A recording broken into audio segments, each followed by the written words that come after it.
Join my interview with Elizabeth Stewart as Elizabeth shares her inspiring transition. First, we'll take a look at Elizabeth's turning points in life from the Philippines to the USA. Second, we'll look at her balancing acts, how she successfully shifted her careers. And last, retire in France, her thoughtfulness preparation for an international retirement. Welcome to Spending in Retirement channel, where we learn from the lives of extraordinary retired advisors. My name is Dr. Chia-Li Chien. Today, we shine the spotlight on Elizabeth Stewart Esquire. As a former Chief Operating Officer of the Certified Financial Planner Board of Standards, join us as we explore the remarkable journey of this persuasive communicator and architect of success right here at the Spending in Retirement channel. Where did you grow up? I was born and raised in the Philippines and went to university there, majoring in economics, and then immigrated to the US right after college to pursue graduate studies in economics. First at the University of Maine, but I moved down to Washington because of weather primarily and access to more students and economic issues because it is the nation's capital. When you first immigrated to the US, did you happen to have any challenges, or maybe this is a good time for us to jump right into the low points, high points of your life, or even turning points? Yeah, I was terribly homesick. My mother lived in Maine because she and my parents were divorced, so she had remarried. But moving from a tropical country in a very hectic, congested city like Manila and moving to Orono, Maine, which is very, very rural in a way, even with the campus there and with the weather changes, it really emphasized the homesickness in me. So that was a low point because I really didn't want to finish studies. I wanted to go back to the Philippines. And it was only the motivation of I made a commitment to my family that I will pursue graduate studies and I will complete it. So that was the motivating factor, if you will, to overcome the homesickness and the culture shock, actually. What kind of culture shock would you be able to kind of give some examples? So, in the Philippines, you don't eat in front of people without offering them something. And that's not typical in the US. When you're eating something, you eat it, you don't say, hey, would you like some? So it was uncomfortable at first because I had to learn not to offer my food or my drink and not get offended when people won't do the same to me, even out of courtesy. Not that I want to eat what they're eating or drink what they're drinking, but it's just a common courtesy in my country to do so.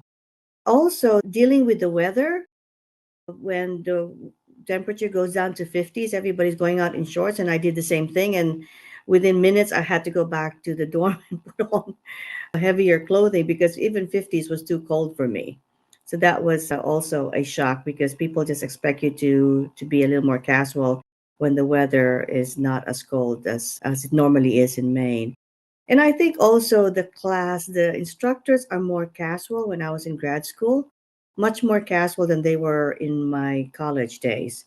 And so I had to adjust to that and not feel uncomfortable when I'm in my classes. It's interesting when you are thinking about in the 50s, that sounds nice. But to you, because you came from a tropical weather, that Yes. is an extremely extreme difference in terms of temperatures.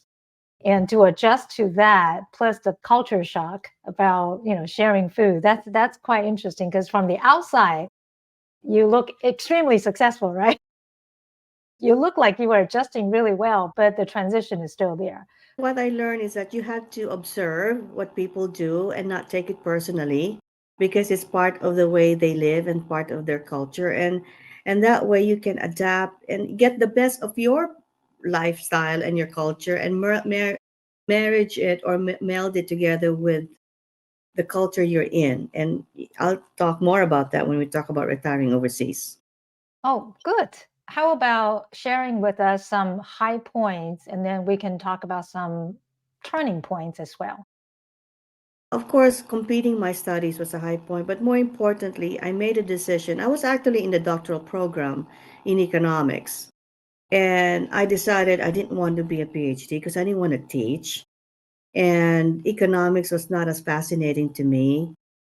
And I wanted to pursue another discipline, if you will. And I come from a family of lawyers. My father's a lawyer, my uncle's a lawyer, my grandfather's a lawyer, my great grandfather's a lawyer. So one day I said, you know what? Why don't I go for that? And it was the most enriching, fulfilling academic experience to be in law school. It was hard because I still worked during the day. I did not want to give up my career. And I had a great career and a great job with the American Red Cross, but I still wanted to pursue the law degree, and I did that. That was completing that and passing the Virginia bar were high points, and it really, in a way, propelled me to the career that I have. As an Asian, I tend to be a little more subtle, if you will, or a little more understated because I'm that's the culture we grew up in. But going to law school and having to face the questioning and all the preparation you do to be able to stand up in front of a jury, in front of other lawyers, really helped me to be a little more, well, not a little more, some people will say I'm not, but assertive, if you will, and not feel constrained by culture, by gender, by race, to have a voice. Are there any turning points that you would share? Yes, having children. I had children later in life. We adopted them from China when we realized we couldn't have our own children.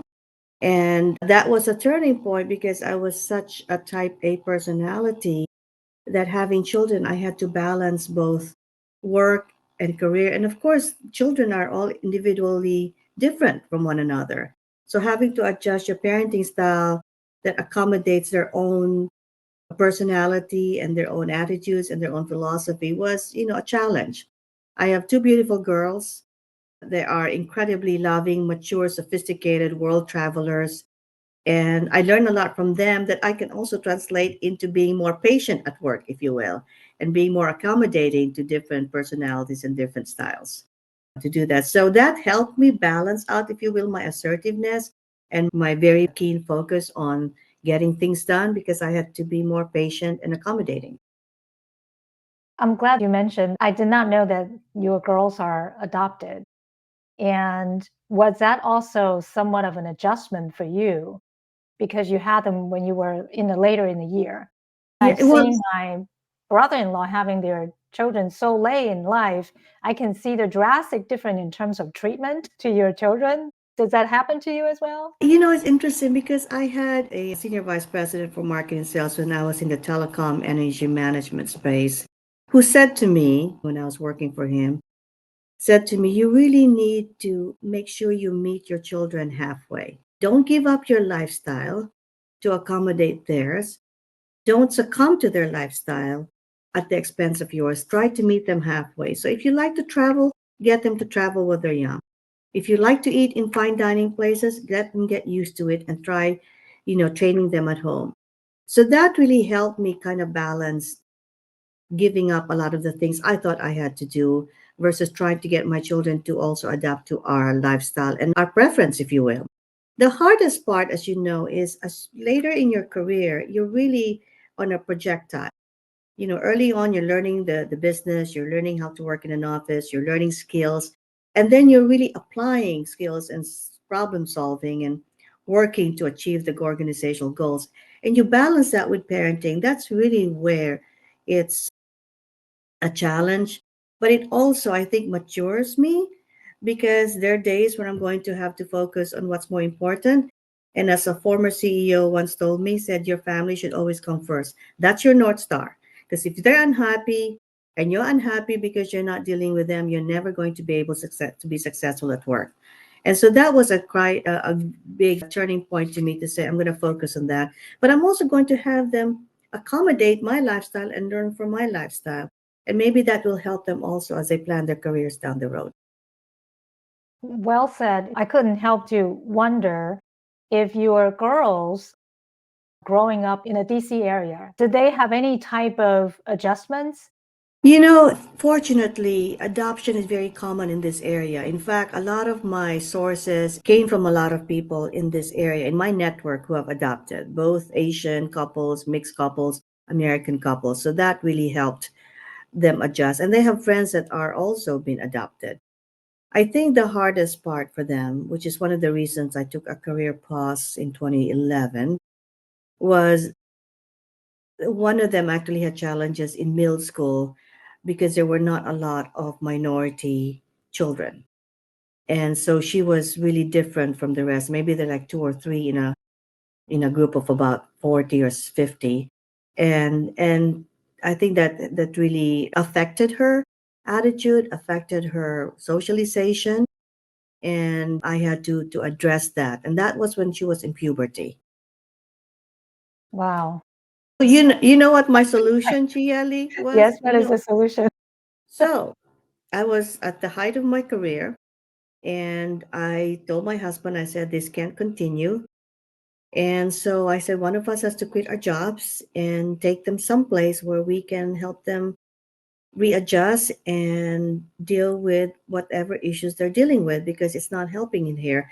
Counseling is not helping, and therapy is not helping. So I think it's really the milieu, the environment in which they're in. So I quit my career, I quit my job, and I took a career pause and took them to France for 2 years, almost 2 years. Oh my goodness. So that's where friends comes in then, which Yes, we will talk about in just a little bit. yes, So you took them to France for 2 years, so they continue schooling over there then. But yes. why did you go to France? I mean, you could pick So, anywhere. well, the first thing is I was confident that when we come back, they can go back to their schools, because I talked to the principals and to the assistant principal. They had good grades anyway. So the principal, who was British, was very welcoming with the idea of taking them out in the country, out of this country, and putting them someplace else for immersion in language, culture, and everything else. And they'll be invited back. So grades were not an issue per se. We already had a vacation house since 2008, and we pay property tax and occupancy tax. They have that in France. It's a very small house, so the taxes are not huge at all. And because we were already known in the village, and so we were able to arrange for them to go to school there. So I quit my job in 2011, gave my bosses like 6 7 months notice, got a lot of stuff, and then prepared to start moving to France for originally 6 months. But my daughters, after 3 months, said, we want to stay for a full school year. And so that's part of the reason we stayed for a year and a half in terms of school year, and a little more than that in terms of our vacation and other travel opportunities there. When they returned to the US, was there an additional adjustment that they have to make? Yes, the older one was a little surprised. I mean, she knew that she had to adjust coming back to the US, but I think what she said, it's really different in France. I prefer it there. The people are more upfront. There's no intrigues in or cliques per se that she has in high school. And there, because it's in a rural village, you don't have the trappings of the brand, the big houses and the fancy cars and the branded items. That was not a lifestyle issue. So you don't have that kind of peer pressure to have the latest in gadgets or the latest in shoes or the latest in bags, if you will. And that actually it helped them to be a little more mature. So when they came back, even if they had to adjust, it wasn't as catastrophic or traumatic for them. And they wanted to be back in the US also, because they do miss their cats and their dad, but the dad goes in and out. I mean, travels Right. every five And weeks so anyway. we are talking about friends. So Mm. let's just move there. How did you guys, having a vacation home there first, and then talk to us about what's the decision, what kind of decision process did you guys gone through in able to literally just say that we are going to retire there? Help us understand the timeline a little bit. In 2008, the housing crisis happened, right? Before that, we were saving to buy a bigger house now that we had two daughters. But that was the era or the period of rising housing prices and bidding. And the economist in me said, this is not going to be sustainable. And at some point, it's going to crash. And so we decided not to buy a house, a bigger house, and started to look at vacation homes in the beach or in the mountains, like condos. But they're also being subject to this whole rising pricing and outbidding and that sort of thing. So I told my husband, we go to Europe like 2 times a year. Why don't we just find a place there? And I spoke Spanish. I have a Spanish legacy as well as a French one. But Spanish was one of my languages. So we started looking in Europe, and my European friends were saying, don't look at the south of Spain, look at the north of Spain because of the water crisis in Spain. We're looking at the Barcelona Catalan area, which had a different way of speaking Spanish because they speak That's Catalan. right. Yeah, that's right. So, my childhood friend who had moved to France in the 1980s, and we'd occasionally visit her, said to me, if you're going to learn another language, just learn French. Most people use it. Catalan is not generally used outside Catalan. And so we visited the area and fell in love with it. And I said, this is it. This is where we're going to find our second home. So we ended up buying a pied a terre, which is literally, a foot in the ground because it's a very small village house. My philosophy is if you're going to move abroad to an old country, if you will, you don't buy a villa with a pool because you can get that in Florida. And I wanted to live in a village house to really get a sense of place. And so we did that and we would vacation there. And then when we decided that it was time for my daughters to be outside the United States, we were already established there, so we were able to live there and for them to go to school there, public schools. So when we were there, it wasn't really a retirement dream. I mean, it wasn't a retirement focus. We knew we wanted to be abroad. And at some point, we thought about the Philippines. But because we lived in France for 18 months and established ourselves even more with the community, and we found a little bigger house. When I say bigger, it's 2 bedrooms versus one. Then my husband was then convinced, well, maybe we could live here at retirement. And I was already at that point determined, well, if we're going to buy a bigger place with 2 bedrooms instead of the one we had, then I definitely want to be able to spend my retirement years. And the primary driver is the food, the language, the culture, but also importantly, and you know this, Chia-Li, as we get older, healthcare. They have one Mm, of the best healthcare programs in the entire world. that's incredible.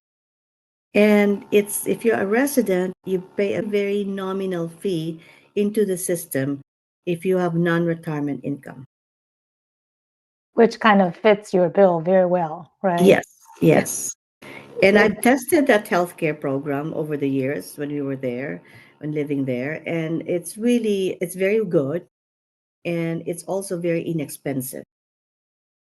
and so when it comes time, because you obviously had a great successful career, when it comes time to decide to retire, that was basically your retirement home long before you made that decision in terms of retirement.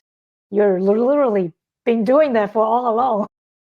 I think so. I mean, we were looking at retirement places even before we had children. We went to Oregon, Washington State, Santa Fe, Phoenix, and we were just kind of looking out for at one point one day, where should we go and should we start thinking about buying a place? And it just crystallized around the whole housing crisis and having some cash to spend. The other thing too is and being in France, and it does, people say this when you find a house, whether it's in Virginia or California or overseas, you feel like this is me, this is my place. And that's the way I felt about the village we're in and the houses that we bought over the years there. So the transition from since you long before retirement, you already looked for this fabulous place and been testing out there's the healthcare system and so on and so forth. So transition from making decision in retirement to go there is not necessarily a big deal because you plan all along. So could you spend some time to talk about if someone are looking to do the same thing, what do they have to do enabled to, let's say, take France as an example, what do they have to do to become residents? Because you say residents, it pays nominal health care and you have some nominal taxes and all that. What do they have to do to get themselves established? So we were fortunate again, it's something that we didn't really think through when we bought the house. We always thought it was a vacation house. And when we lived there, it actually kicked off my residency because we asked for a visa. And the way they work, if you ask for a long-term visa as a visitor, you can get temporary residency, which is renewable every year. And so I have been renewing my visa since 2013 every year, and after 7 years, actually after 5, you're eligible, but it was only after 7 years because of COVID and everything that happened, which I still had to renew every year. They gave me my 10-year card. It's like a green card in the States. So that precipitated, in fact, the obligation to be a total fiscal resident in France. So, which kind of align, if you will, with my plans of, at what some point I have to stop working full time, just do consulting on the side, Right, live right. in France and all of that. So it's just, it's like there's an invisible hand, if you will, that's happening because you don't really think to a lot of these things. And by going with the flow and making sure I don't step on landmines, I was able to establish residency. In fact, one of the things I told CFP board when I started, I told Kevin Keller, look, I got to be in France at least twice a year to be able to renew this annual residency card. Right. And he said, oh, absolutely. That was part of my negotiations with him when I started working.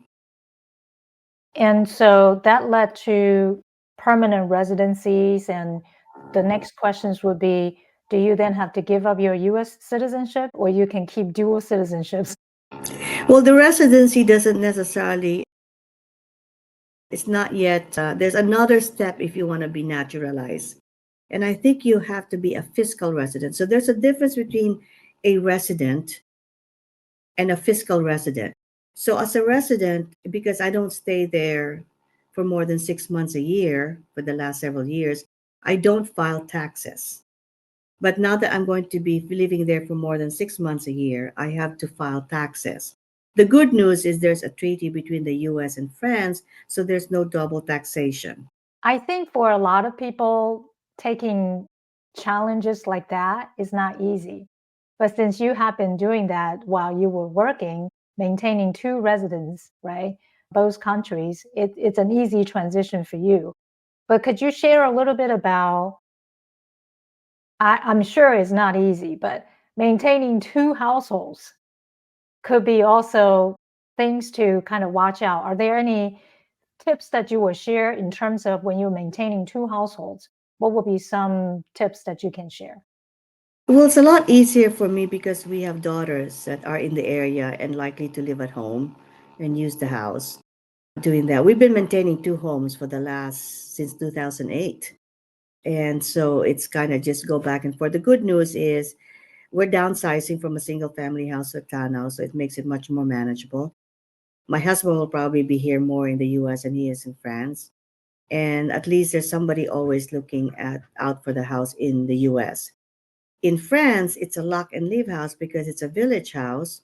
So all I need to do is every time I leave, I turn off everything, electricity, water, and somebody checks in once in a while, especially when there's bad weather to make sure nothing's going on. There's no leak or there's no flooding or whatever. It does, the challenge is trying to deal with the various fees, if you will, the property tax there and the property tax here. The Euro bank accounts and the US bank accounts. But it's a small price to pay to have the ability to straddle both worlds and Yeah, get I the best of agree. both worlds. Yeah, I agree with that. So thank you for sharing the keeping two residents as well as all the transition that you did beautifully for many years. Can you talk a little bit about how do you hope to spend the years ahead? I'm very fortunate that I do have a good network, and a couple of them have already reached out to me to do some project consulting. And that's really important because I think when you transition from working full time, especially the way I work, which is very intense, to not working, you kind of have to have a transition. And so keeping yourself intellectually engaged is very important. And that keeps some sort of stability and gravitas, if you will, in, moving from one location to another. So that's one thing I will continue to do. I really have to hone up my French. It is nowhere close to where I'd like to be. I'm not as fluent in it as I need to be able to live and navigate the bureaucracy in France. I do want to refresh my Spanish because I'm near the Spanish border, so it's very easy for me to be driving up and down, the coast, if you will. To do that, we have several activities in our village that I can participate in. I used to be part of the local choral group when we were living there full time. So I want to Oh, nice. re-engage with that. Yes, we have little concerts. It's not just French songs, but it's also European songs like, German and Dutch and some American songs. So that is very helpful for me to do. And I want to travel. I mean, as you can tell, you saw my pictures. I'm always someplace. And in fact, I just came back from Thailand and the Philippines, and I am supposed to go to Sardinia and Capri in May while I'm in France. That was in Angkor Wat. Yeah, that was in Cabo San Lucas with my friends. Those are childhood friends. I went to girls' school with them from kindergarten to high school, and we stay in touch. And they So are mostly in the US or spread out different world? mostly in the US, one of them is in Canada, mostly North America.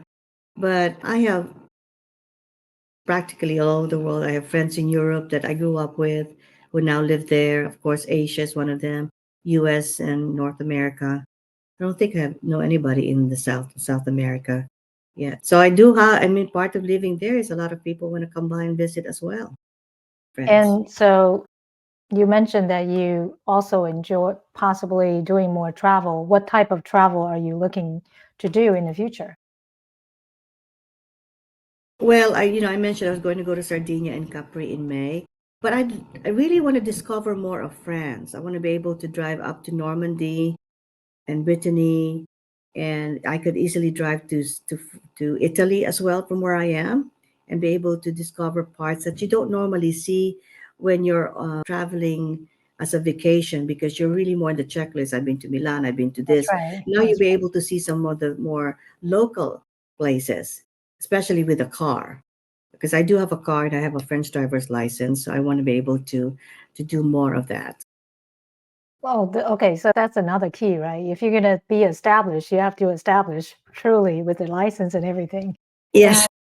And so when you say that driving to Italy and driving to Spain, what is the distance typically coming from where you live to Spain or where you live to?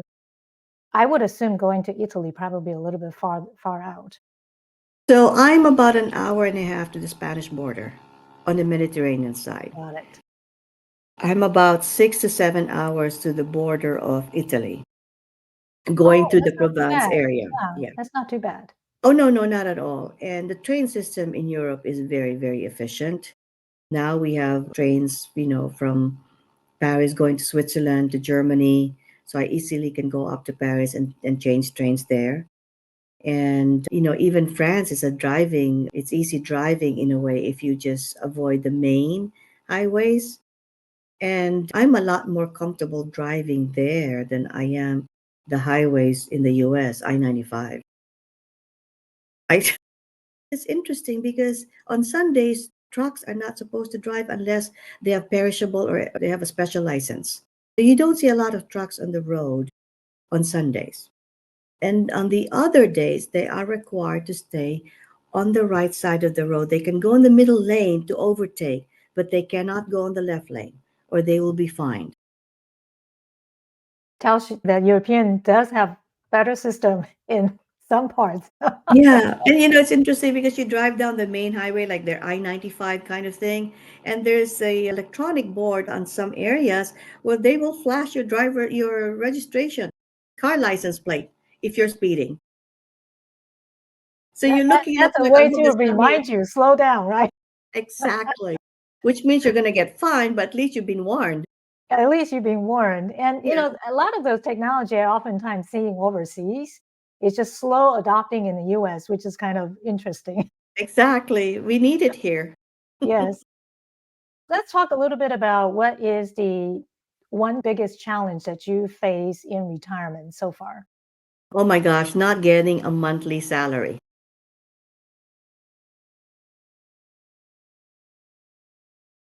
You work for over 35, 38 years, and there's always that money that comes in your bank account every month. It's an expectation, it's an entitlement, it's predictable, it's certain, and you could balance your budget accordingly because you know how much goes in.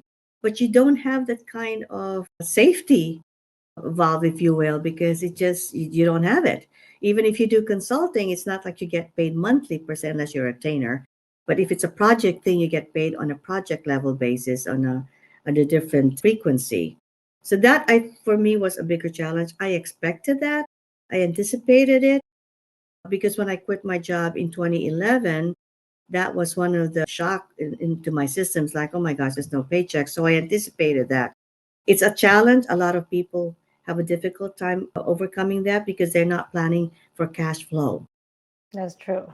Yeah. And my husband has that problem in 21. It's just all of a sudden, it's like, oh my God. I said, you didn't plan for this? So the way I did it is because I have built up savings over the years, non retirement savings, not 401k or others, is that I basically have a monthly transfer to my checking account. Not, of course, equal to my compensation, but at least enough for me to cover the expected bills, especially like telephone, and also extras for groceries and other kinds of stuff like restaurant eating once a week or that sort of thing. So I anticipated that and I had it set up so that way I'm not so a challenge or panicky about, oh my gosh, do I have money in my bank in my checking account this week or this month? So it sounds to me that you haven't started taking any retirement money yet. You're still kind of waiting, holding up on that. No, I learned from you guys, from all the CFPs, start with your non-retirement income because that's already taxed. Pretty much. Smart, smart. Yes. I'm glad that you're doing that. Yes, exactly. And wait and hold off on your on your retirement income when you're required to actually, start withdrawing from it. Right. Now, I also noticing that you mentioned about your husband when he retired, you kind of give him that tidbit. How long ago did he retire compared to when did you retire? Was it a big gap between Well, that you were working full time, he's retired? it's about he retired in 2021. And he was supposed to retire in 2020, but they had to, ask him to stay on because of the whole COVID thing. Because he's about 5 years older than me. So he retired at what, 67 or something like that. And it's interesting because I had a CFP professional working with us on our annual plan, and especially the transition from working to retirement.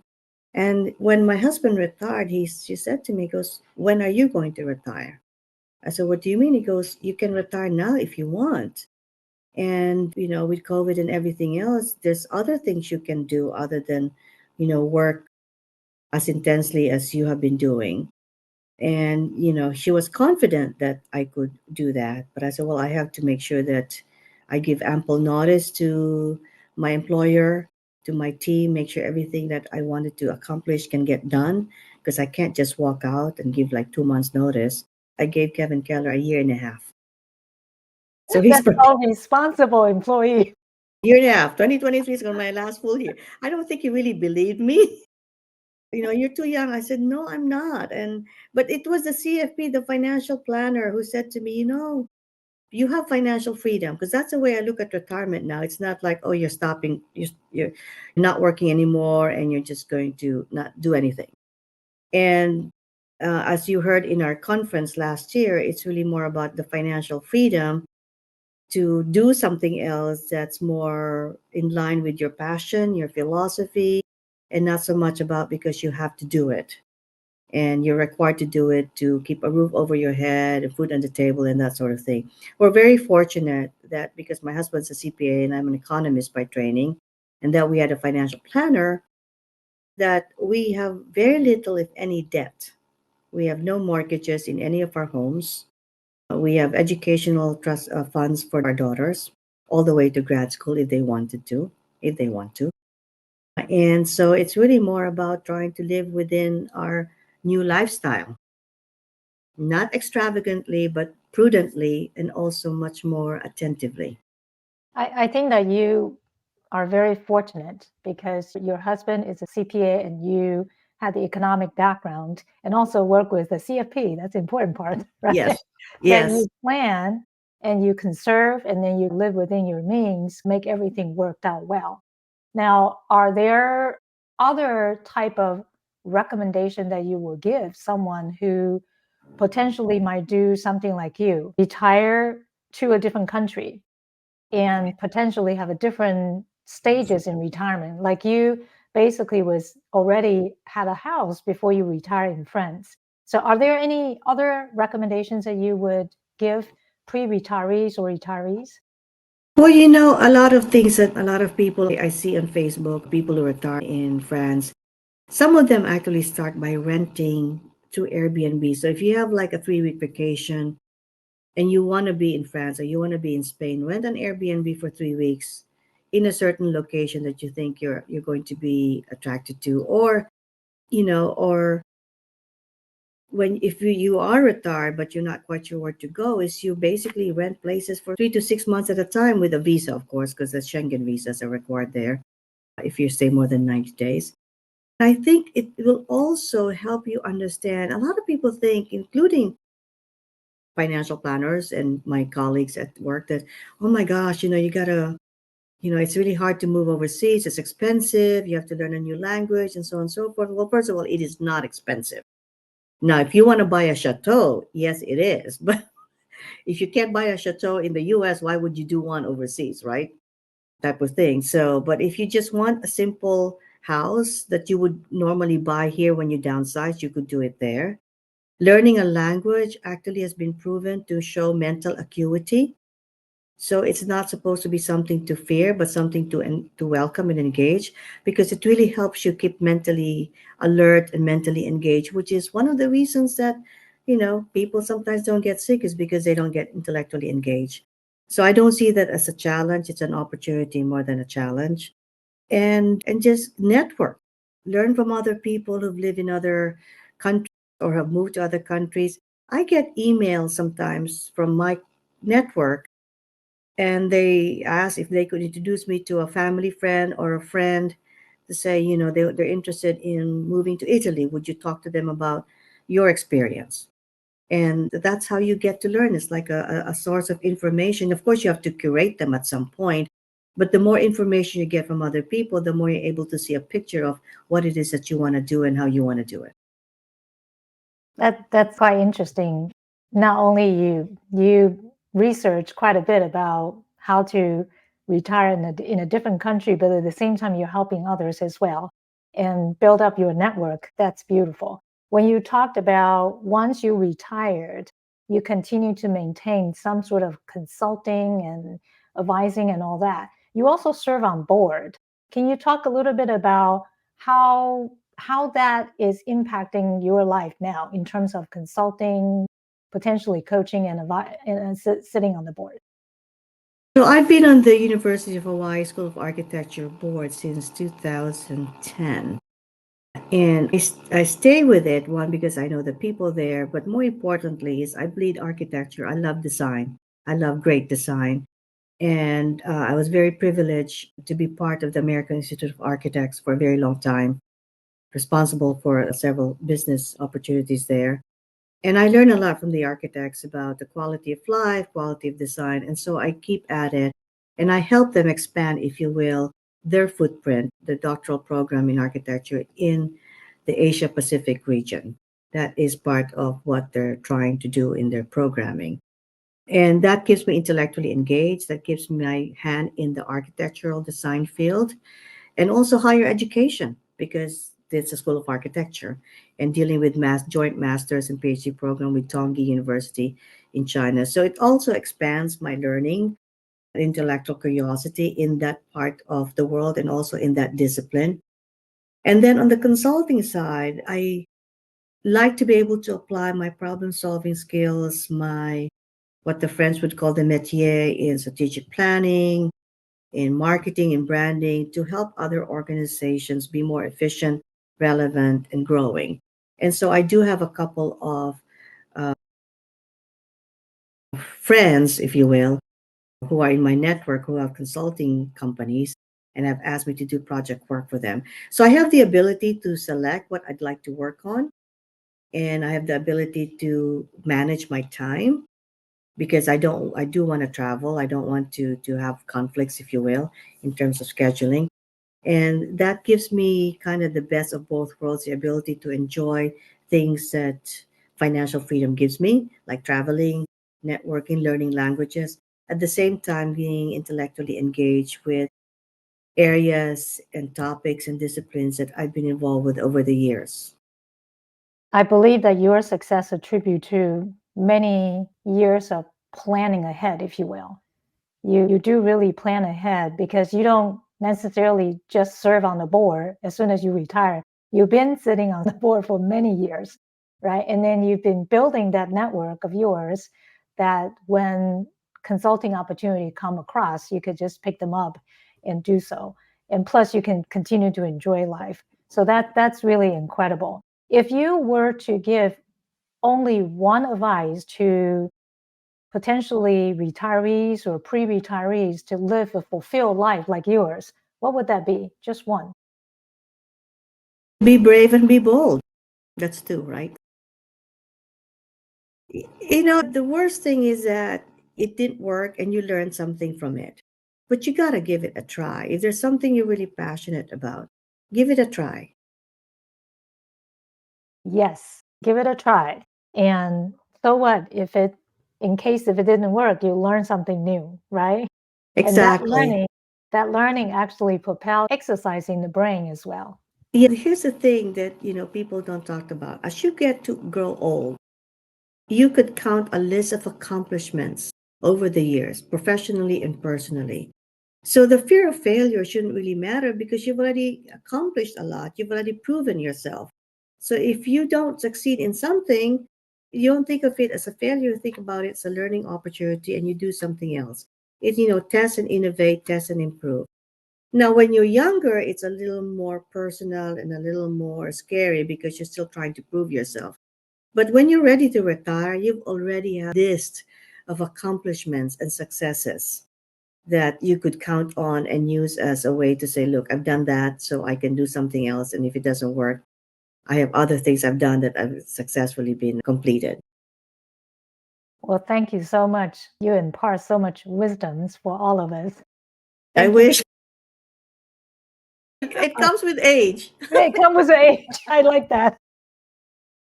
I hope that you stay in touch and we'll stay in Yes. touch. And we hope Yeah. you can visit me in France when I'm there. I would love to. I would love Yes, that. please. Thank you for the invite. I absolutely love that. As you approach retirement, let Elizabeth's story inspire you to consider not only the financial, but also personal aspects of this significant life transition. With thoughtful planning and an open heart, your retirement can be a tapestry of rich experiences, much like Elizabeth's vibrant journey. Stay tuned until the next interview.